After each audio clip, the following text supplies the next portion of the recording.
Tumblr GIF 56 Glow 1-500 Durante el verano de 2003, unos sucesos en el noreste de Estados Unidos relacionados con una extraña criatura de aspecto humano despertaron un breve interés en los medios de comunicación locales antes de que se decretara un aparente apagón informativo respecto al acontecimiento. Apenas quedó información intacta, debido a que la mayoría de los relatos escritos y publicados en Internet sobre aquella criatura fueron misteriosamente eliminados. Principalmente localizados en el estado rural de Nueva York y alguna vez hallados en Idaho, autoproclamados testigos contaron historias de sus aparentes encuentros con una criatura de origen desconocido. Las emociones iban desde niveles extremadamente traumáticos de miedo e incomodidad hasta una sensación casi infantil de alegría y curiosidad. A pesar de que sus versiones publicadas ya no se encuentran registradas, los recuerdos siguen siendo poderosos. Varios de los implicados empezaron a buscar respuestas ese mismo año.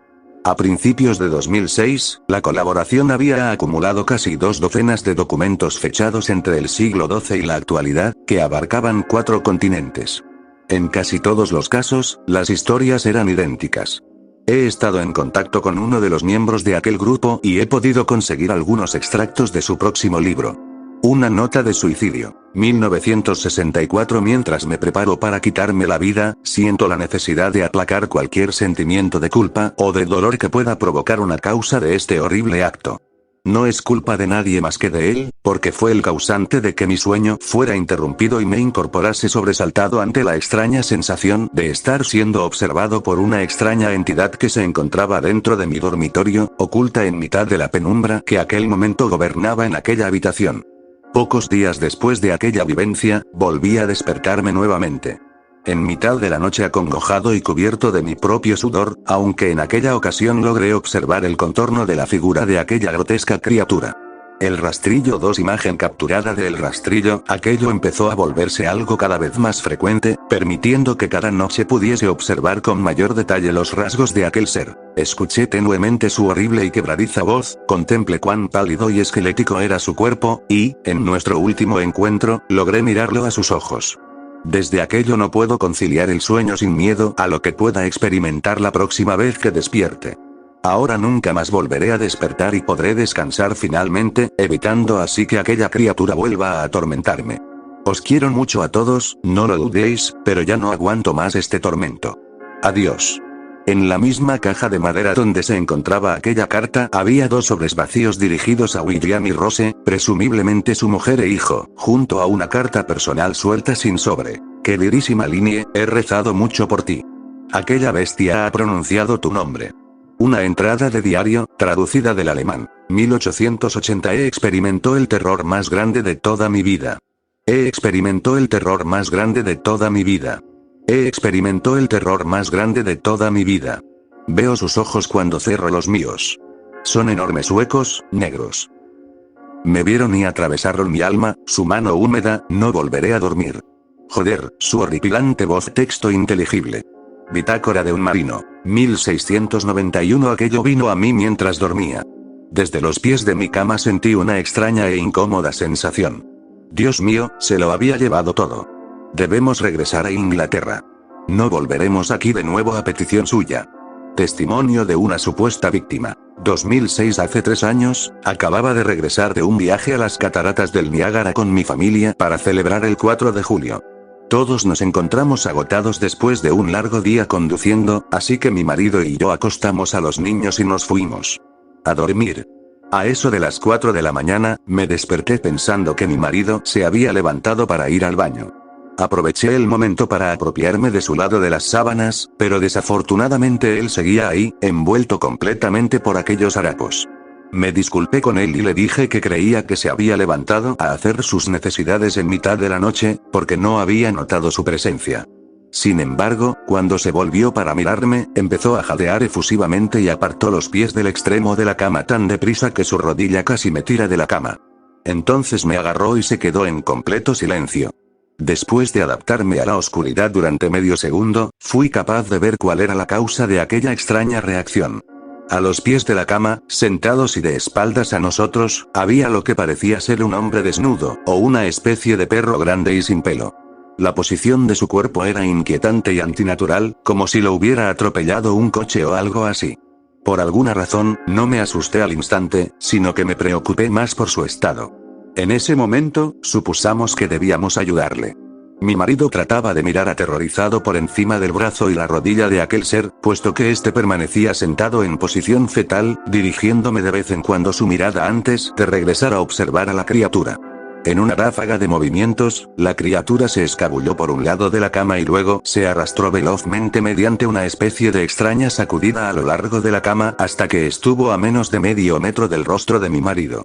La criatura permaneció en completo silencio durante unos 30 segundos, o probablemente cerca de 5, pero me pareció una eternidad, observando a mi marido.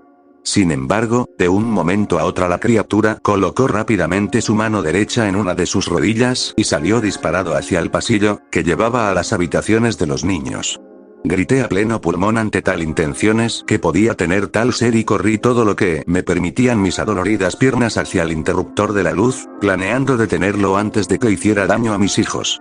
Cuando llegué al pasillo, la luz de nuestro dormitorio era lo suficientemente potente para poder distinguirlo agazapado y encorvado a unos 6 metros de distancia.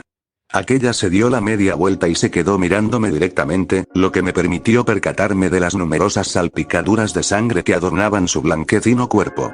Accioné uno de los interruptores de aquel pasillo que se encontraban más cerca de nuestra habitación y me percaté de que estaba lastimando severamente a nuestra hija Clara con sus filosas garras.